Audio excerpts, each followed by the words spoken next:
প্রিয় দর্শক, আপনাদের জানা আছে অন্তর্বর্তীকালীন সরকার দায়িত্ব নেওয়ার পর গত ৮ আগস্ট পরবর্তী সময়ে বাংলাদেশের পুলিশ প্রশাসন ভেঙে পড়েছিল। আর সেই ভঙ্গুর পুলিশ প্রশাসনকে কার্যকর রাখতে গিয়ে সরকারকে সেনাবাহিনীকে ব্যবহার করার সিদ্ধান্ত নিতে হয়। তো দেশপ্রেমিক সেনাবাহিনীকে পুলিশের পাশাপাশি আইনশৃঙ্খলা রক্ষায় নিয়োগ করা হয় এবং গত 17 সেপ্টেম্বর থেকে 2024-এর 17 সেপ্টেম্বর থেকে সেনাবাহিনী পুলিশের পাশাপাশি মাঠে আছে আইনশৃঙ্খলা রক্ষা করবার দায়িত্বে এবং এখন তারা ম্যাজিস্ট্রেসি পাওয়ার নিয়ে আছে।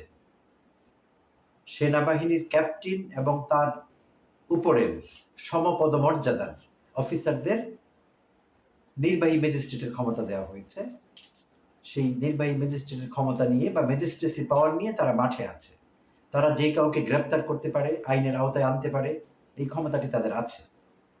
তো আমরা আগেও দেখেছি বিভিন্ন সময়ে সেনাবাহিনী প্রশাসনকে সাহায্য করবার জন্য, বেসামরিক প্রশাসনকে সাহায্য করবার জন্য মাঠে ছিল। বাংলাদেশে আরো অনেকবার এই ঘটনা ঘটেছে। প্রতিবারই কিন্তু সেনাবাহিনী যখনই মাঠে ছিল আইন শৃঙ্খলা পরিস্থিতির দারুণ উন্নতি ঘটেছিল। চুরি চামারি একদম বন্ধ হয়ে গিয়েছিল। চাঁদাবাজি, দখলবাজি এইসবের তো কোনো প্রশ্নই ছিল না। দুঃস্বপ্ন কেউ দেখতে পারেনি যে চাঁদাবাজি করবে, কাউকে হুমকি দেবে, কারো কিছু দখল করবে, এই বিষয়গুলো একেবারেই ছিল না। তো এবারও সেনাবাহিনী আছে, অনেকদিন হয়ে গেল, যেহেতু গত সেপ্টেম্বর থেকে ৮ মাস হয়ে গেল সেনাবাহিনী মাঠে আছে। তো তবে গত ৮ মাসে আমরা তাতে করে আইন শৃঙ্খলা পরিস্থিতির বিশেষ কোনো উন্নতি হয়েছে তা কিন্তু আমরা দেখিনি। বিষয়টি বেশ উদ্বেগের এবং একই সঙ্গে রহস্যে ঘেরা। কারণ একই সেনাবাহিনী তারা মাঠে আছে, আগেও ছিল। আগে যদি তাদের ভয়ে চোর ডাকাতরা, ছিনতাইকারীরা, চাঁদাবাজেরা, দখলদারেরা যদি ভয় পেত, মাঠে থাকতে না পারত, রাতে দুঃস্বপ্ন দেখে তাদের ঘুম ভাঙত, এখন কেন সেটি হচ্ছে না? বরং দিনে দিনে বেড়েই চলেছে, চাঁদাবাজি, দখলদারিত্ব সব বেড়ে চলেছে। তো এইটি কেন? এটি একটি বিরাট প্রশ্নবোধক চিহ্ন। গতকাল ৮ মে জনপ্রশাসন মন্ত্রণালয় প্রজ্ঞাপন জারি করেছে, অর্থাৎ সেনাবাহিনীকে আবারও ২ মাসের জন্য ম্যাজিস্ট্রেসি ক্ষমতা বাড়িয়ে দিয়েছে। তো গতবারে যেটি হয়েছিল, গত ১৩ মার্চ শেষবারের মতো সেনাবাহিনীকে ২ মাসের জন্য ম্যাজিস্ট্রেসি ক্ষমতা বাড়িয়ে দেওয়া হয়েছিল, যা ১৩ মেতে শেষ হবার কথা। আর তারই আগে কিছুটা সময় হাতে রেখে গতকাল প্রজ্ঞাপন জারি করা হলো সেনাবাহিনীকে আরো ২ মাসের ম্যাজিস্ট্রেসি ক্ষমতা দিয়ে।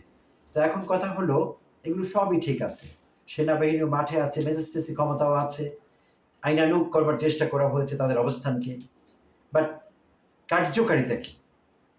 কেন বিষয়টি কাজ করছে না? আইন শৃঙ্খলা পরিস্থিতির অবনতি কেন ঘটছে দিনের পর দিন? কেন চাঁদাবাজি বন্ধ হচ্ছে না? যেখানে যাই সেখানেই একটি অভিযোগই পাচ্ছি, চাঁদাবাজি। এবং আমার পরিচিত অনেকেই চাঁদাবাজির শিকার হয়েছে। আমার আগের ভিডিওতে আমি সেগুলো উল্লেখ করেছি, নির্দিষ্ট করে উল্লেখ করেছি। কোন জায়গায়, কোন শহরে কারা নিয়েছে চাঁদা, পুলিশ প্রশাসন কিভাবে এর সঙ্গে জড়িত ছিল, বেসামরিক লোকেরা কিভাবে পুলিশকে উস্কে দিয়েছে, কিংবা ভাগ বাটোয়ারা করে মিলেমিশে ভাই ভাই করে একটি বন্দোবস্তের আওতায় এসেছিল চাঁদাবাজি, ঘুষ, এই বিষয়গুলো আমি আগের ভিডিওতে উল্লেখ করেছি। তো এই চাঁদাবাজি, দখলদারিত্ব বন্ধ হচ্ছেই না। কারণ কি? কেন সেনাবাহিনী কার্যকর ভূমিকা রাখতে পারছে না? যদি নাই পারে তাহলে তো সেনাবাহিনীরও বদনাম হচ্ছে। সেনাবাহিনী মাঠে থেকে কি করছে? তাদের দরকার কেন আমাদের তাহলে? তাদেরকে জনগণ ভয় পাচ্ছে না। জনগণ আমি বোঝাচ্ছি না, আসলে আমি ভুল বলেছি। চাঁদাবাজেরা, দখলদারিত্ব যারা আছে তারা ভয় পাচ্ছে না। অপরাধীরা মোটেই ভয় পাচ্ছে না। এবং কোনো অ্যাকশনও দেখছি না যে সেনাবাহিনী কোথাও গিয়ে কাউকে গ্রেপ্তার করেছে, চাঁদাবাজদের হাতে নাতে ধরতে পেরেছে। এরকম খুব গরম খবর আমরা কিন্তু দেখিনি বলতে গেলে। তাহলে সেনাবাহিনীর কাজটা কি? তাদেরকে ব্যারেকে ফিরিয়ে নেওয়াই তো সঙ্গত। না হলে কেন তারা মাঠে থাকবে? আর কেন আমাদের এই আওয়াজ শুনতে হবে বারবার ম্যাজিস্ট্রেসি